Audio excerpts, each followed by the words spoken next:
Well, you know, yesterday, if you saw the show, we took a deep dive and explored why more women aren't choosing to go into technology. And I really made an effort to challenge this idea that it has something to do with our gender, and wanted us to think about what is driving those choices, basically the culture that's driving the disparities. And so we had a bunch of you weigh in on this, so we thought we'd show a few of those text messages. So let's go to the first one. Someone said to us, "Thank you for the women in tech piece. I love my software engineering job and work hard to get more girls and women engaged." And she said that she's part of a growing community of engineers on my team that I support, and we encourage each other. Stories like these are important because, hey, we says women are in tech and we just need to keep showing girls that they can do it. And yes, I agree. It is so hard to be what you can't see. I'll never forget meeting this military helicopter pilot, and she only got the idea to become that when she actually met someone, another woman, and she said, oh, I can do that too. Let's get to one other text message. It was from the 206. Did you ever think that some girls want to play with girl stuff and boys may want to play with boy stuff? Too much thought on this. Support whatever they choose. And yes, we agree on that. I say support whatever they choose. But whenever you start labeling stuff and putting a gender on it, then we are setting a boundary for our children that doesn't need to be there. So that's my take on that. And one final text to share. Even after working in IT for 35 years, I still face the gender ignore, where I continually have to prove my ideas are good advice, and only my stubbornness and don't tell me I can't attitude has kept me in the field. And thank you for that. We appreciate you representing. And it also reminds me that if our kids are a little stubborn, man, that's not a bad thing. It can be helpful. And you know what? There's also a way, Mr. Positive, I love it.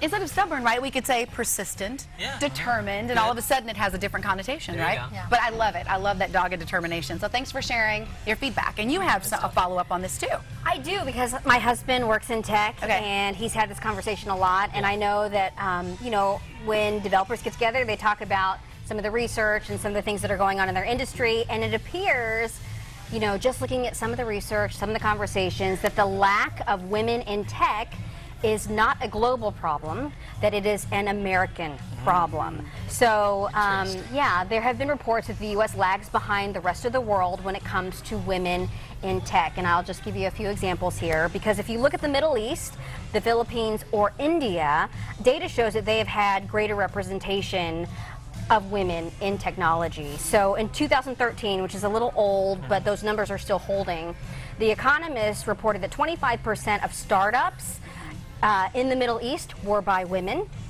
even up to 40% in some places in the Middle East, whereas MIT reported that only 17% of American women were a part of startups. So we're looking at 40% versus 17%. Now, you know, we as Americans tend to think that other countries are like behind in this, right? Well, let me give you something else, because up until a few years ago, 70% of Palestinian women were getting degrees in computer science. What? Yeah, compare that to 42% of women in India and only 18% of women in America, that according to a Forbes report. So, you know, I just want to note that, you know, it is hard to find comparable data, you know, apples to apples necessarily. You have to go fishing for a lot of these numbers. And again, we were looking at numbers in 2013, but those numbers are still being reported in 2017 and 2018. So they are pretty fresh numbers. But it also goes to show you that there's not a lot of data on that in the first place to begin with. And, you know, I definitely think these are discussions that people are having in tech. The research kind of, you know, shows that. And even like when I looked at the pay gap, right, between women and men, the places that you would think shouldn't do well are doing well. So Kansas City, for example, great place for women in tech. New Orleans, great place for women in tech. If you're in Kansas City, you get 102% of the pay of what men get. Now, if you're in Silicon Valley, it's mid-80s. So California was actually the lowest in terms of pay equity. But I thought they were so progressive. What do you mean? So I'm just, you know, I think it's because the people who need those jobs and they need to do better are doing better, and the people who think that they don't need to do better are clearly not doing better. I mean, I don't know. I'm not an expert, Well, but good that's just deal. what it looks Sounded like. like Well, you play one on TV.